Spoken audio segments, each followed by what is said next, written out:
نحمده ونصلي على رسوله الكريم أما بعد فأعوذ بالله من الشيطان الرجيم بسم الله الرحمن الرحيم اللهم صل على سيدنا ومولانا محمد معدن الجود والكرم وعلى آله وأصحابه وبارك وسلم۔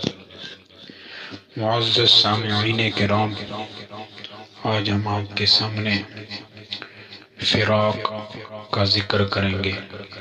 فراق یعنی جدائی۔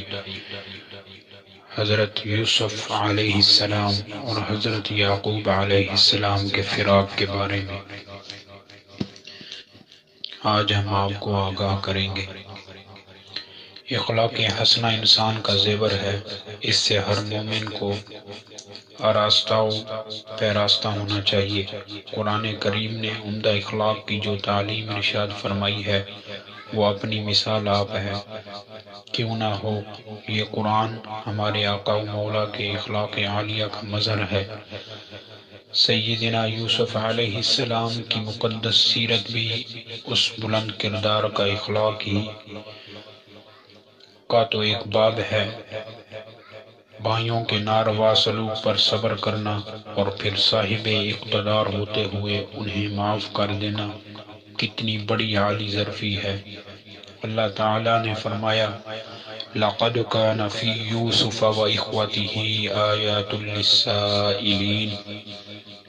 ہاں، یوسف علیہ السلام اور ان کے بھائیوں کا تذکرہ پوچھنے والوں کے لیے بہت سی نشانیاں ہیں۔ سیدنا یوسف علیہ السلام کی داستان حیات میں غور و فکر کرنے والوں کے لیے انمول درس اور رشد و ہدایت ہے۔ افشائے خواب۔ حضرت یوسف علیہ السلام کا خواب اور حضرت یعقوب علیہ السلام کی تعبیر۔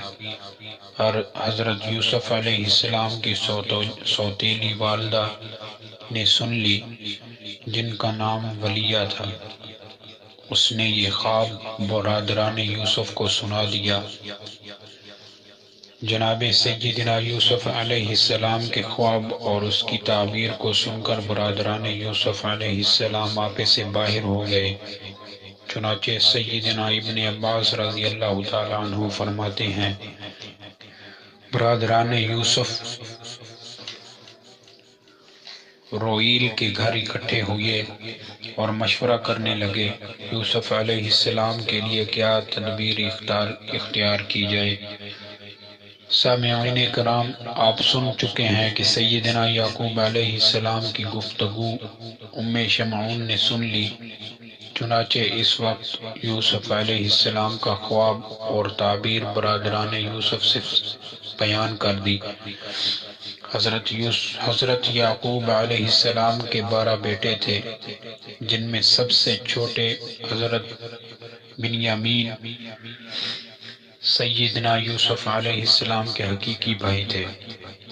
دوسرے 10 بھائیوں نے جب حضرت یوسف علیہ السلام کا خواب اور اس کی تعبیر سنی تو آپس میں ایک دوسرے سے کہنے لگے، غضب کی بات ہے کہ ہمارا چھوٹا بھائی والد گرامی کو جھوٹے خواب سنا کر اپنا گرویدہ کر رہا ہے اور ہم سے سجدہ کروانے کے ابھی سے خواب دیکھ رہا ہے۔ شمس و قمر یعنی ماں باپ سے بھی سجدہ کروا رہا ہے اور والد گرامی جناب یوسف اور اس کے بھائی بنیامین سے زیادہ محبت فرماتے ہیں۔ اذ قالوا ليوسف واخوه احب الى ابينا منا ونحن عصبة ان ابانا لفي ضلال مبين۔ جب بولے کہ یوسف اور اس کا بھائی ہمارے باپ کو زیادہ پیارے ہیں اور ہم ایک جماعت ہیں، بے شک ہمارے باپ صراحتاً ان کی محبت میں ڈوبے ہوئے ہیں۔ کہنے لگے کہ ہمارے والد گرامی یوسف اور اس کے بھائی کو ہم سے زیادہ محبت کرتے ہیں، جبکہ قوت و طاقت، ہمت و جرت میں ہم یوسف اور اس کے بھائی سے زیادہ ہیں۔ اگر ہم لاٹھی لے کر کھڑے ہو جائیں تو کس کی مجال ہے کہ ہمارا مقابلہ کر سکے، جب ہم مشکل وقت میں باپ کے زیادہ کام آ سکتے ہیں۔ پھر جو خدمت ہم ان کی کر سکتے ہیں یہ دونوں چھوٹے بچے تو نہیں کر سکتے۔ نامعلوم ابا حضور ہماری طرف توجہ کیوں نہیں کرتے؟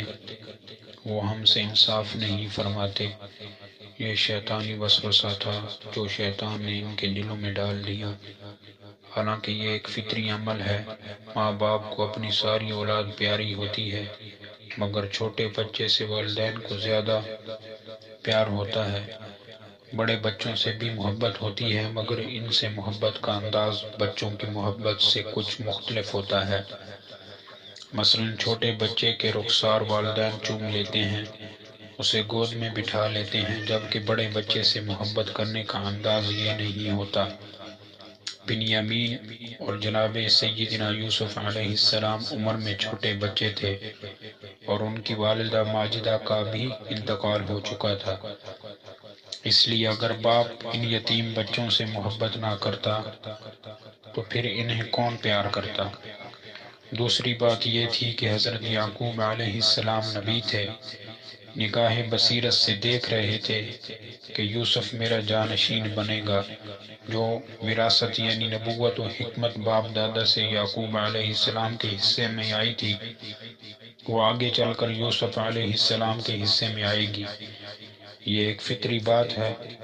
جو بیٹا صالح ہو، مرتبہ میں زیادہ ہو، باپ کی توجہ دوسری اولاد کی نسبت اس کی طرف زیادہ ہوتی ہے۔ تو یہ چند وجوہات تھیں جن کی بنا پر جناب سیدنا یعقوب علیہ السلام حضرت یوسف علیہ السلام اور ان کے بھائی بنیامین سے زیادہ محبت کرتے تھے، مگر شیطان لعین نے برادران یوسف کے دلوں میں یہ وسوسہ ڈال دیا کہ والد گرامی ہم سے پیار نہیں کرتے، بلکہ یوسف علیہ السلام اور اس کے بھائی سے پیار کرتے ہیں۔ معزز سامعین کرام، اس کا اگلا حصہ ہم آپ کو اگلی ویڈیو میں انشاءاللہ بیان فرمائیں گے۔ وَمَا عَلَيَّ إِلَّا الْبَلَاغُ الْمُبِينُ۔